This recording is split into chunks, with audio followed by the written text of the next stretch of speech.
вот сейчас мы прослушаем профессора про эпилептический статус и как взгляд значит, эпистатуса, вот именно взгляд профессора на его на диагностику и лечение. Спасибо.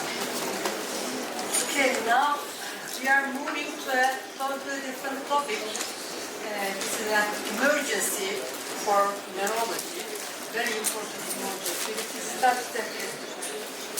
Actually, if you look at early definitions, there was no indication of duration. According to the ILA, it is prolonged seizure or a new seizure without improvement from attacks. But then, later on, repetitive seizures without any improvement between attacks or seizure activity longer than 30 minutes. Why is this 30 minutes? Because there are previous animal studies showing that after 30 minutes, there is irreversible neuronal damage in animals.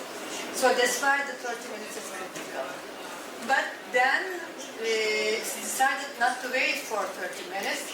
And now the current definition, it is prolonged or frequent repetitive seizures without neurological and consciousness recovery in between attacks. But we have now 2 time points. The first time, the time point 1, T1, this is either from the failure of the mechanism responsible for seizure termination or from the initiation of mechanisms which lead to abnormally prolonged seizures. Time point 2, long-term consequences, which is the neuronal death, neuronal injury, or alteration of neuronal network. It is among the whole neurological emergency, it is the second common neurological emergency. The most common form is convulsive status epilepticus. I will just talk more about this. And we need effective and immediate fast treatment. T1 is 5 minutes. If the seizure is prolonged until 5 minutes, that means that this patient should be accepted as status epilepticus and we should start treatment immediately. And T1 is the 30 minute, this is the critical for irreversible neuronal injury. So now, according to the common consensus and the ILA report, T1 is 5 minutes for convulsive status epilepticus and T2, which is the critical time, is 30 minutes for convulsive. For non-convulsive, is 10 minutes, and even we are not sure about the T2, which means that irreversible neuronal deficiency. Non-convulsive is not as serious as convulsive, but it could happen also. But today we will talk more about convulsive status epilepticus, which has high mortality and morbidity. When we say neuronal damage, it could be due to direct effect of status epilepticus, or it could be due to systemic effects of status epilepticus. It does not only affect brain, but it can affect the rest of the body. That's why it is so important. And we have some biomarkers in CSF and serum which may predict the severity of status epilepticus.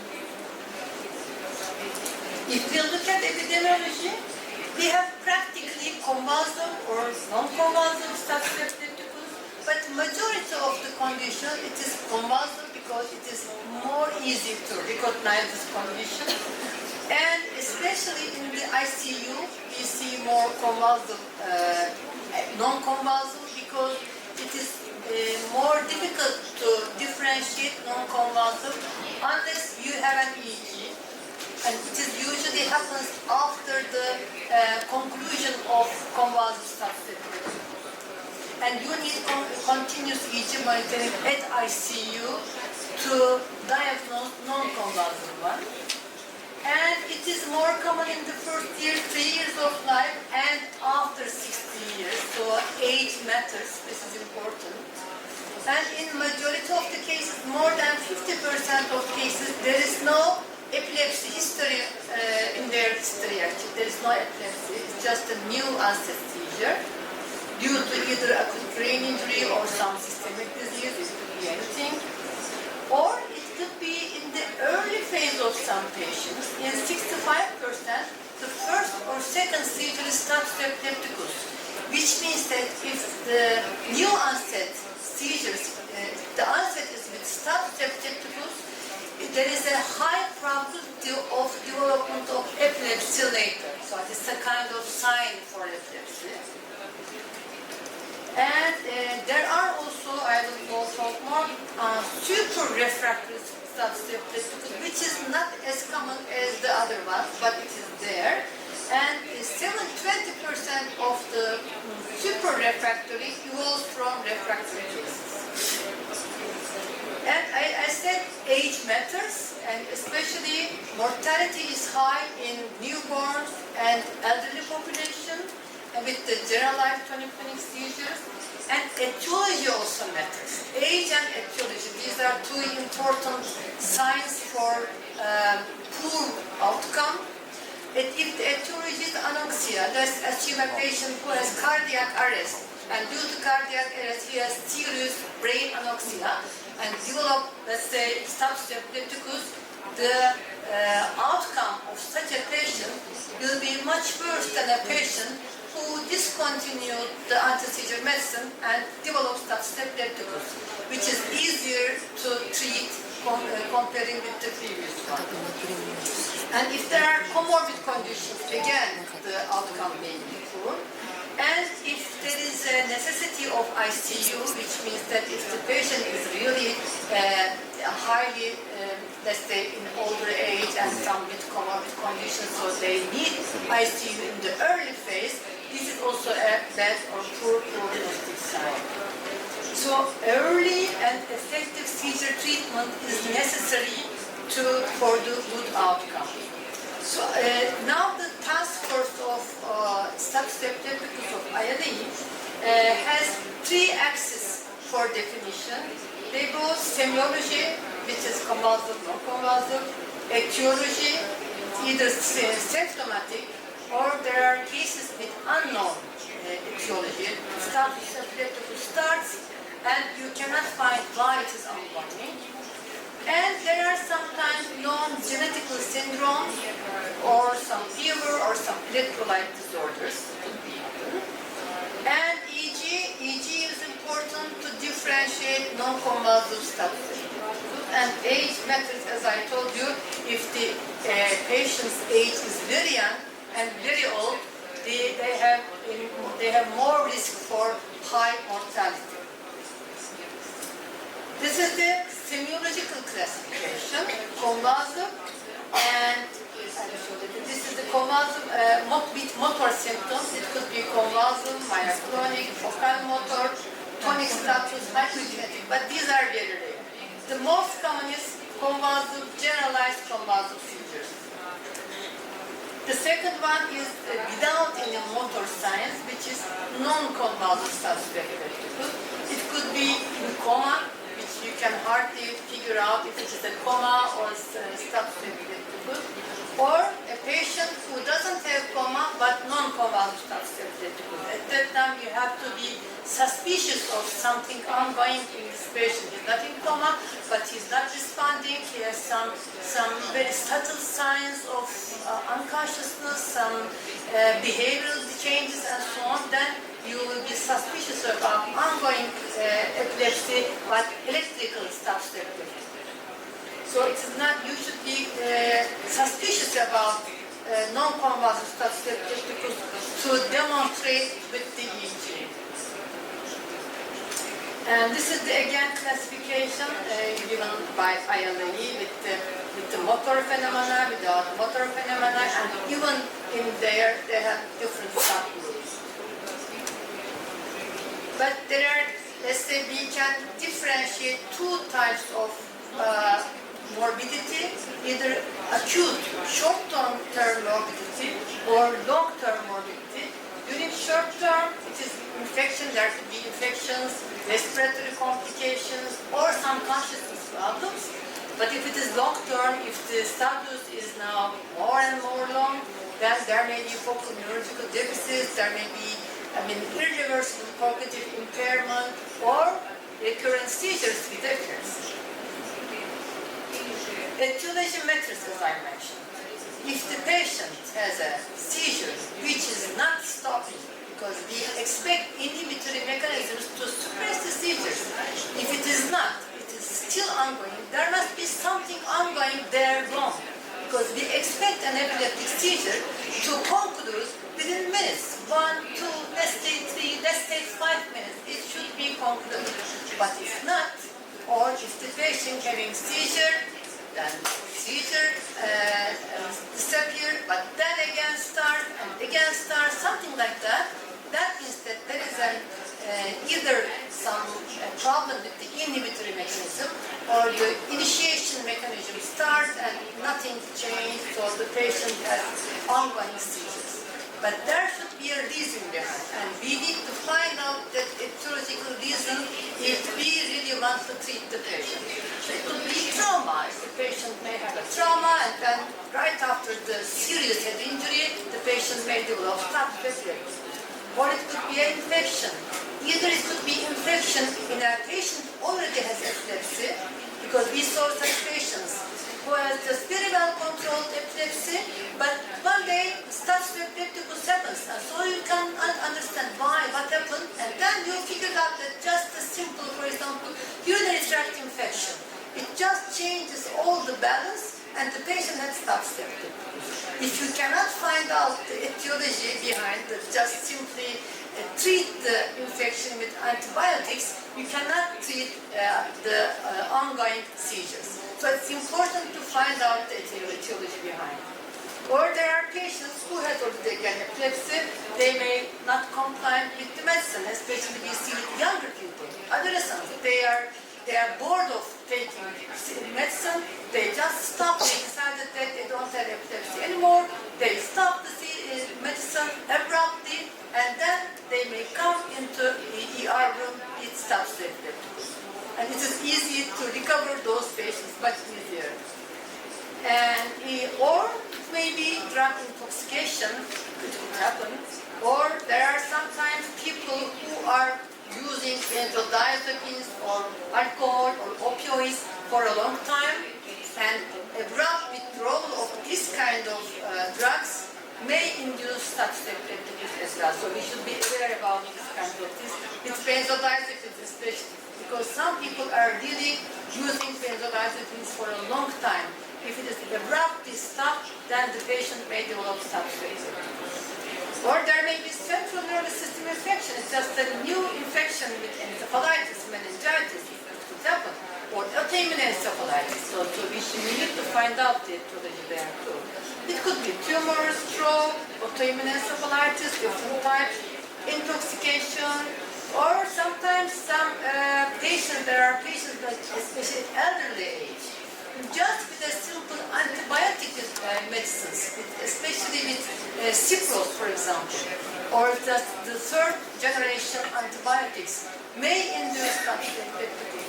Unless you don't think about that, oh, it could be due to antibiotic, you may not find out. It's just a simple infection, for example, but somebody gave this antibiotic, and the patient may develop seizures because of those antibiotics, especially in elderly population. So we should be careful about this. And vasculitis, sepsis, and there are some encephalopathies, cardiac arrest, of course, anoxia, any kind of anoxia. There is not any gene specific for staph epilepticus detected, but there are some genetical epilepsies who may develop epilepsy, but it's not due to there is not a specific gene for staph epilepticus.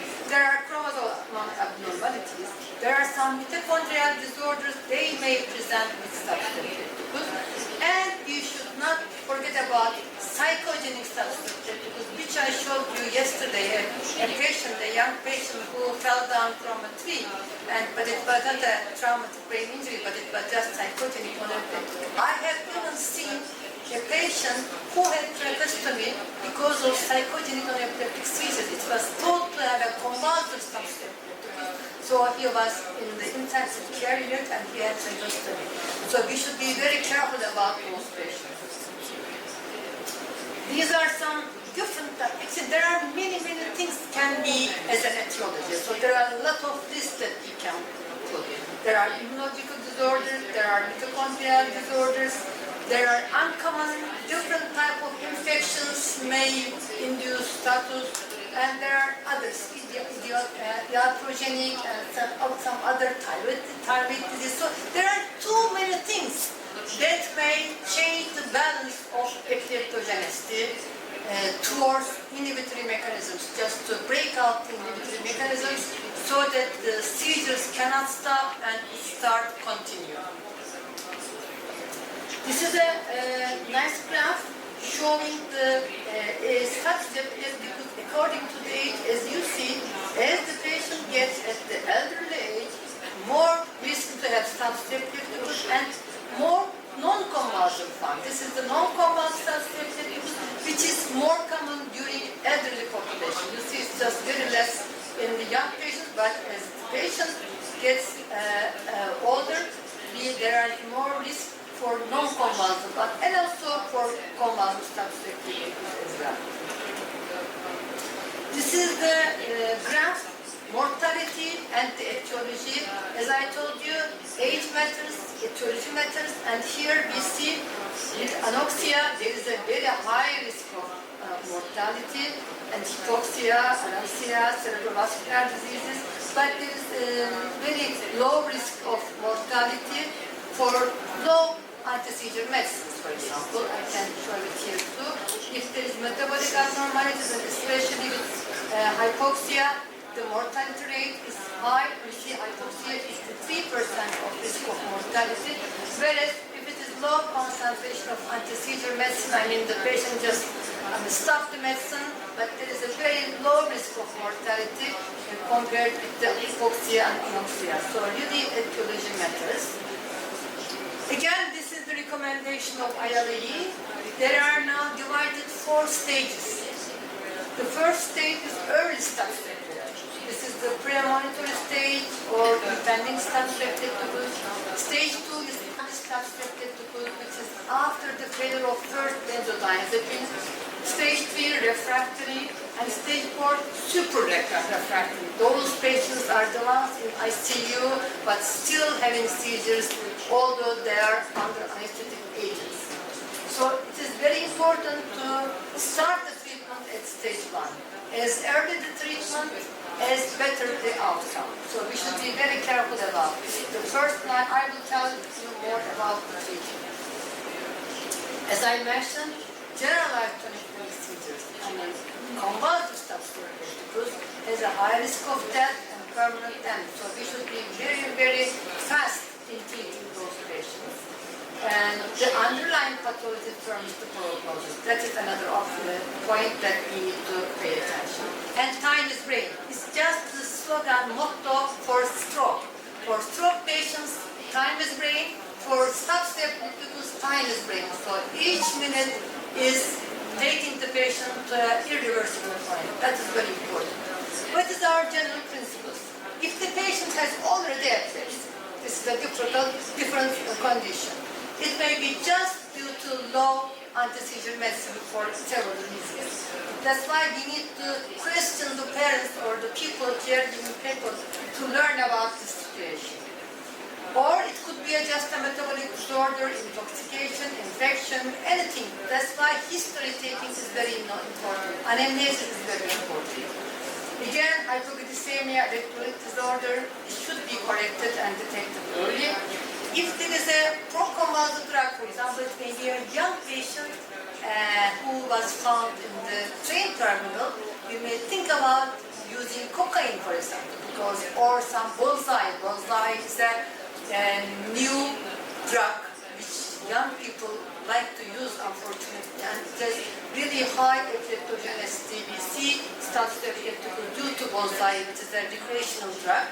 So you need to question the parents or the people around what type of patient is has also epilepsy or what's going on, something like that. So you can have some idea at least beforehand, just taking the anamnesis. And of course, if there is fever, it should be reduced aggressively. If the patient is already known epilepsy, then check the blood levels, of course, if possible. and then according to the type of drug they use, you can immediately try to increase or the blood levels with loading the same drug.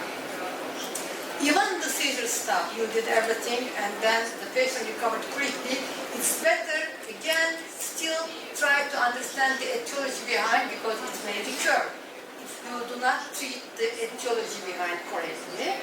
And that's why it should be kept under observation at least 24 hours to be sure about the etiology and the recurrence of the seizure. So what is our aims? Now we are in the intensive care unit. We are neurologists, emergency room. So we expect the patient to be brought to the emergency room. So we have all the equipment. So the first aim is the vital function support. This is that we are talking about convulsive tonic-clonic seizure, ongoing seizure, more than 5 minutes, or without any recovery in between. Seizures coming and coming. So airway, breathing, and circulation. These are the main functional support.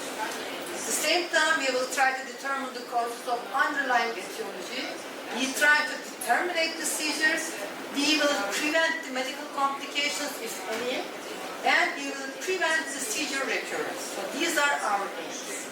That's why we will support vital functions within 5-10 minutes, determination of the causes, searching for the etiology, and management if the patient is still have ongoing seizures, which means that after 1 hour it means that it is refractory or later on super refractory, we should be trying to manage those. So starting with the supporting vital function, this is the ABC of the emergency room.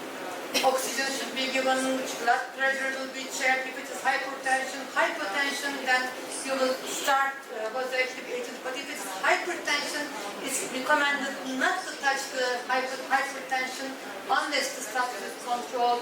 Dentures removed, airways open, nasogastric tube intensity. If there is fever, you should try to decrease the fever. And of course, start EKG monitoring. So this is the vital functions support. And at the same time, we will start determining the underlying cause. For this, you need to have IV accesses. It's recommended to have both arms IV access, but it is not so easy to have and to open an IV access with a tonic-clonic convulsion. So even at least one arm, you need to have an IV access. And start anti-seizure medicine, I will tell what are they. And we should not mix the medicines. You should never use arterial route. It should be a venous route. You should find the vein for the access. And you will try to avoid overstimulation, unnecessary aspiration, not to induce more seizures. So you will draw the blood for all type of laboratory tests, including if they have epilepsy, blood levels of the anti-seizure medicines. And also it is now recommended to check for COVID tests because there may be some COVID patients who present with seizures with encephalitis type of seizures. And if we cannot clarify the cause with this examination, try to keep some serum and some urine for later detection, perhaps for intoxication or for some drug abuse, you may use it. So it's important really to detect the etiology. So check the blood report again and administer if it is hypoglycemia with timing. This is bicarbonate for acidosis. If there is suspicion of myocardial infarction, again, you should be careful about this with the ATP monitoring. And for infants, it is recommended to start with the pre-dosing immediately. And as I mentioned now, with this trying to understand what's ongoing, it's almost 1 hour we did many things. But it continues. For the etiological investigation, it's better to wait to termination of the seizure because you cannot send the tonic-clonic seizure patient to CT or MRI because of the movement artifacts. It will not be really very efficient. But it is important, this kind of imaging and lumbar puncture, if possible, is important for the etiological investigation. And if it is due to only just abrupt discontinuation of the medicine, just continue with the same medicine, it will be more easy and it is good for the recovery. And of course, we need active treatment for physiological changes and complications, and for hypertension, we need pressure therapy. And without delaying CT, MRI, these are just something that after, of course, termination of seizures and lumbar puncture, if it is the suspicion of infection or autoimmune encephalitis. And these are the MRI findings after substrate epilepticus. We should be aware of the findings of MRI due to substrate epilepticus, because if it is not due to substrate epilepticus, it may be also stroke or infection and so on. But if it is due to substrate epilepticus, then it will be resolved within days. But if it is not, if it is stroke, it will be something different. So you should be careful about interpreting the MRI or CT. And if it is still ongoing seizure, if it is resistant or super resistant, then it means that this patient should be sent to intensive care unit immediately. So these are the stages. Again, the first stage, early phase, established phase, refractory, super refractory. And let's now come to the treatment for epileptic seizures. What do you do with the early phase? There is a consensus, actually. Whole world, in the world, there is a consensus, and it is highly recommended to use benzodiazepines at the first stage, even at home, because some patients may have some regular substrate epilepticus. So if you know that these patients have frequent substrate epilepticus, then you may prescribe rectal diazepam, buccal midazolam, intranasal midazolam if it is available in the country. So even at home, the parents may start administer those drugs and then terminate the status at home, even at home. But let's assume that they don't have or you don't have. Then what can we do? If you don't have buccal, nasal, or suppository, what can we do? We should have either midazolam or diazepam. We have only IV, diazepam, and midazolam in Turkey. And it is highly recommended. According to the guidelines of ILAE and all associations, benzodiazepines, if you have IV line, break diazepam, which has 10 milligrams of benzodiazepam in 2 cc small ampules. So you will give it directly. You will not put it, or you will not mix it with any kind of fluid. It should be directly given through the vein, but it should be given slowly. Why? Because it may induce respiratory depression or hypertension. So we should be very careful, especially with the respiratory system, and especially if it is an elderly person, we should be more and more careful. But we are in the ER room, we have all ambulatory systems with us, and if you see any sign of respiratory arrest, we can start ambulation to the patient. But the first line should be benzodiazepines. IV diazepam, I learned that you have IV diazepam. Actually, for example, in Europe and in States, they use IV lorazepam, Ativan. But we don't have IV Ativan, so I don't mention it here. Ativan is faster and long-lasting activity. That's why Ativan is preferred. But we don't have Ativan. We have diazepam, we have diazem, so we use IV diazem to terminate the seizure at the early phase. Let's assume that you cannot open an IV line because the patient is fat or very thin, or you cannot find it because it's a convulsive seizure. Then we have another option. What is this? We have midazolam intramuscular.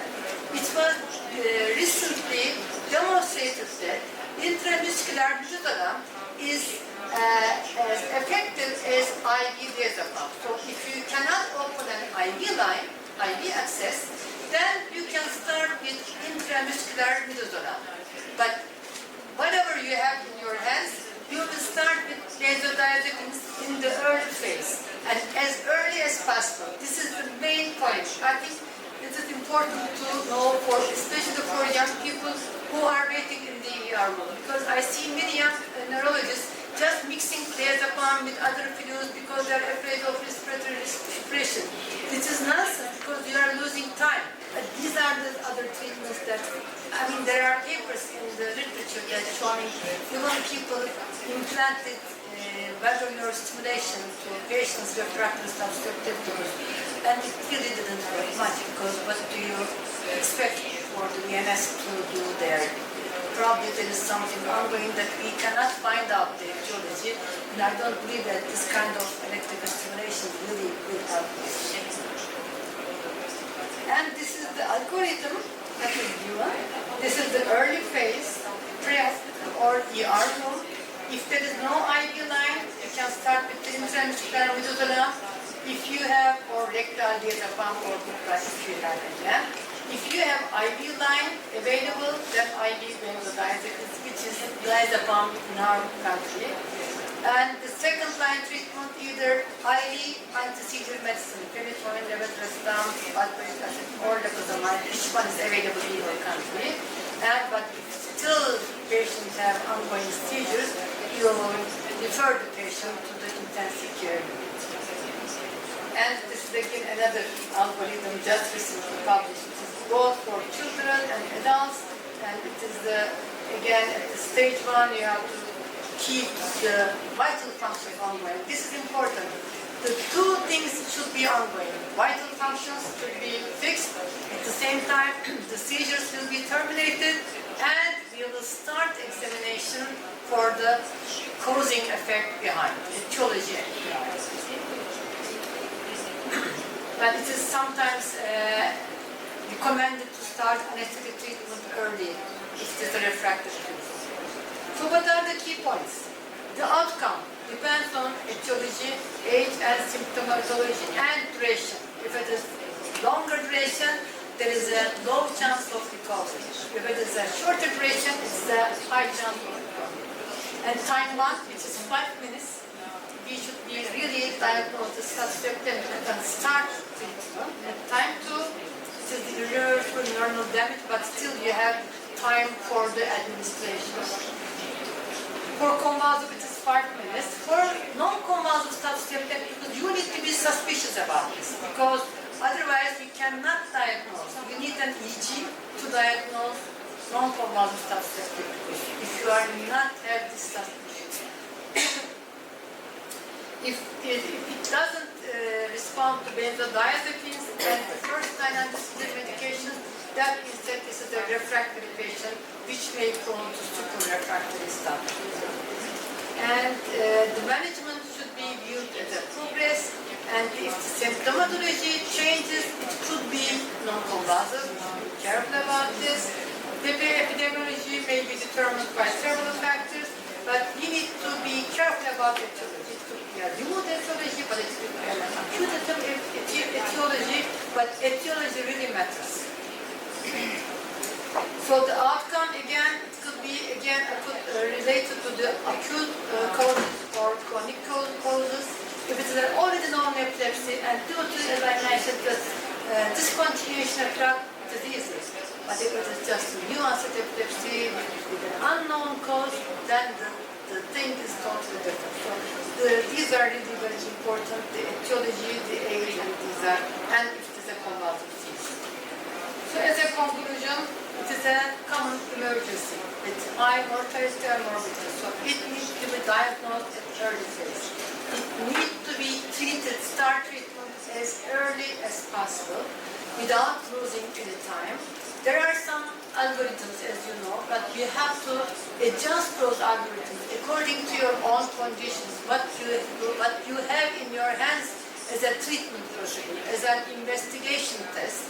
But we have to bear in our minds that we need to find the etiology, we need to terminate the seizures, and we need to try to prevent the recurrence of seizures, and try to do it as soon as possible. Thank you for your attention.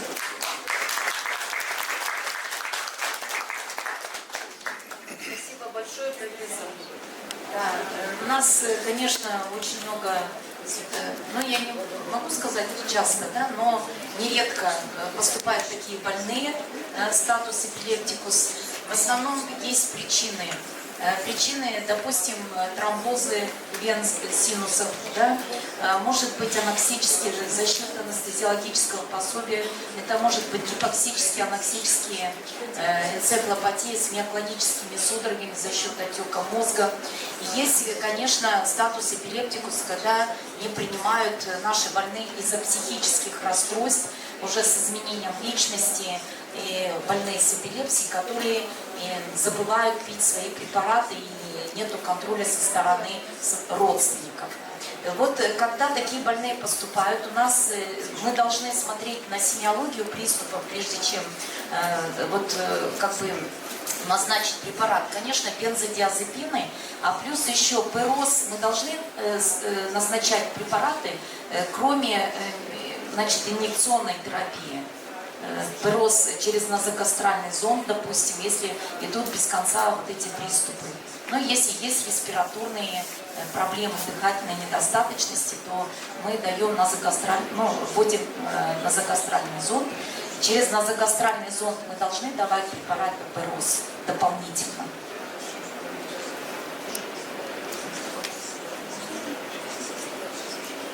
Actually, as we are in the ER room, it is recommended to do all the vital functions control. So you need nasogastric tube, you need airway, and so on.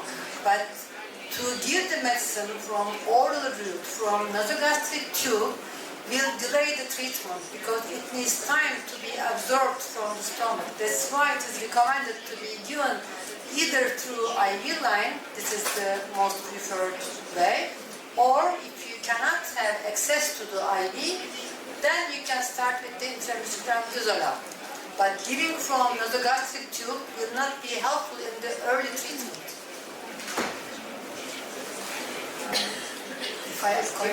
Профессор, я хотела сказать, на фоне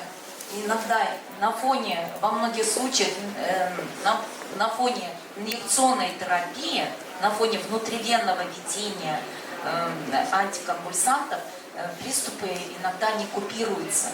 Тогда нужно дополнительно давать ПРОС. Такой вопрос.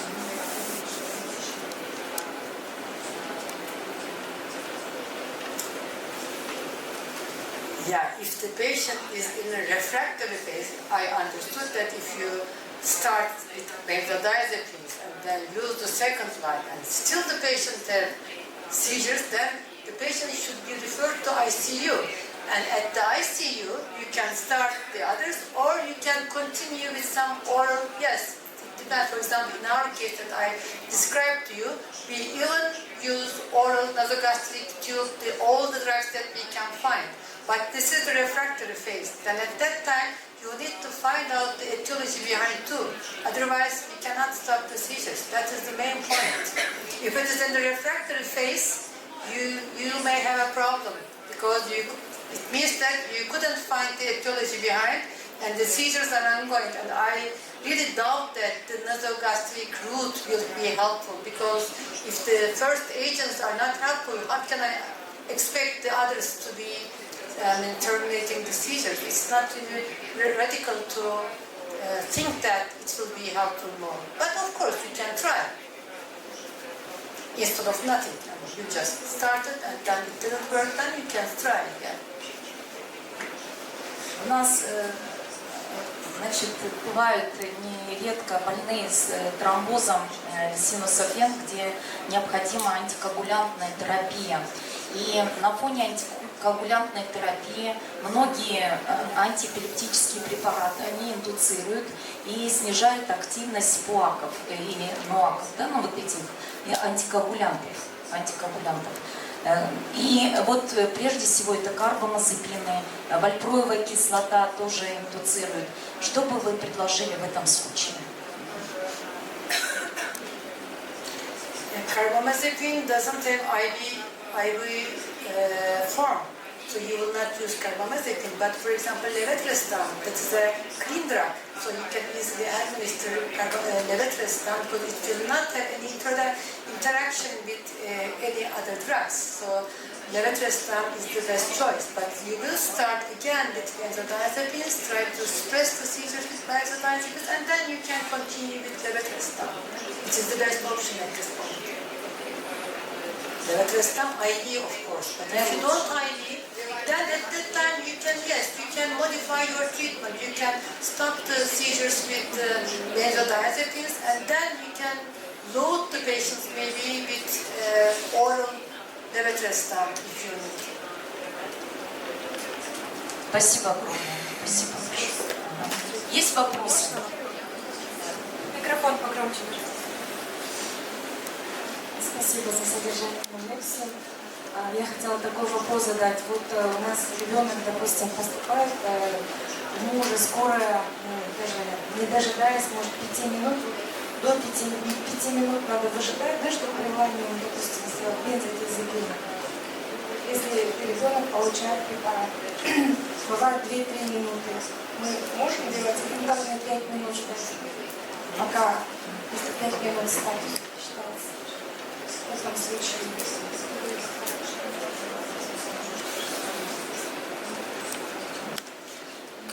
Well, actually, we know that the seizures terminate within minutes, usually.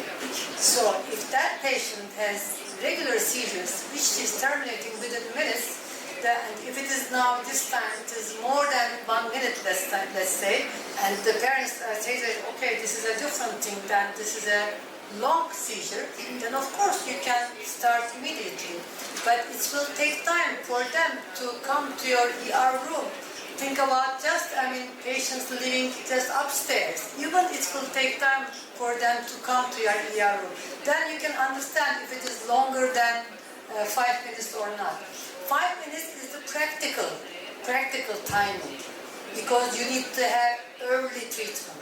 But what you can do, again, in practical terms, if the patient has longer seizures than before, that means that there is something ongoing which is unexpected. Then you can start just rectal diazepam. That's what we give to the parents. Just they can administer rectal diazepam at home.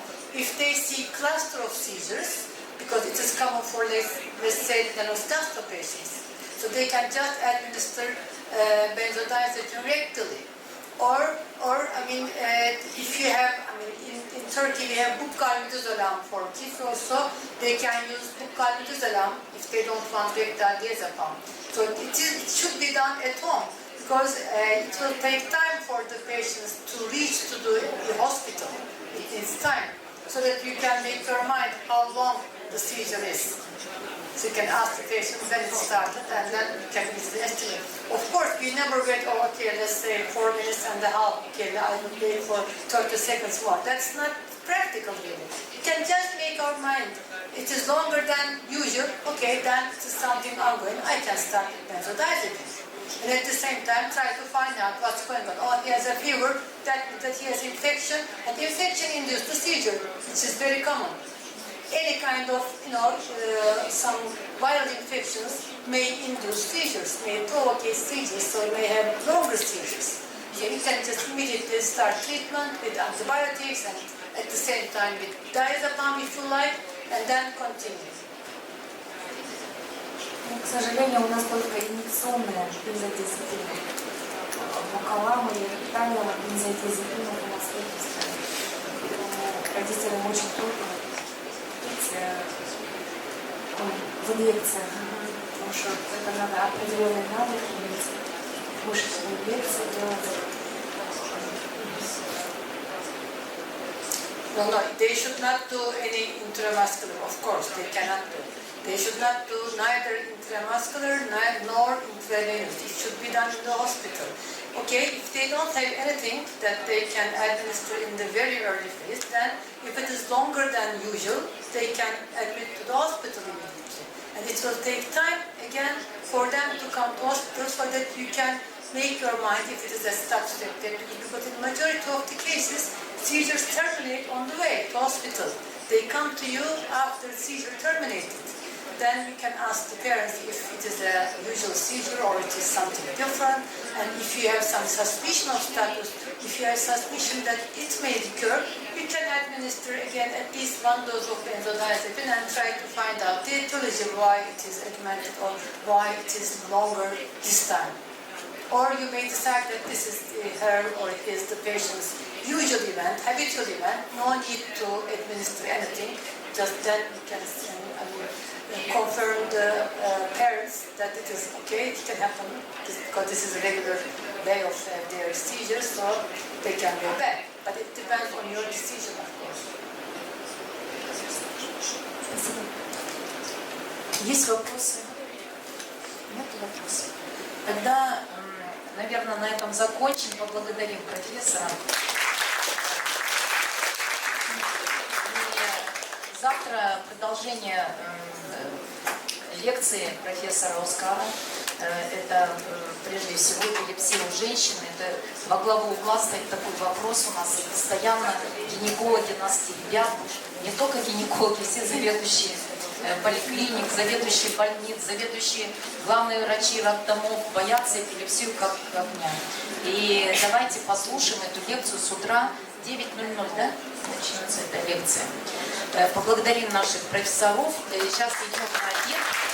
И после обеда не менее интересные лекции. Это структурная мезиальная височная эпилепсия. Будет читать Алтынай Мукашина. Значение ЕГЭ диагностики эпилепсия Лейла Уралгазиевна. И моя лекция — это эпилепсия в южном регионе Казахстана, тактика ведения. Ну, многие вопросы по лечению эпилептических приступов. Все на обед.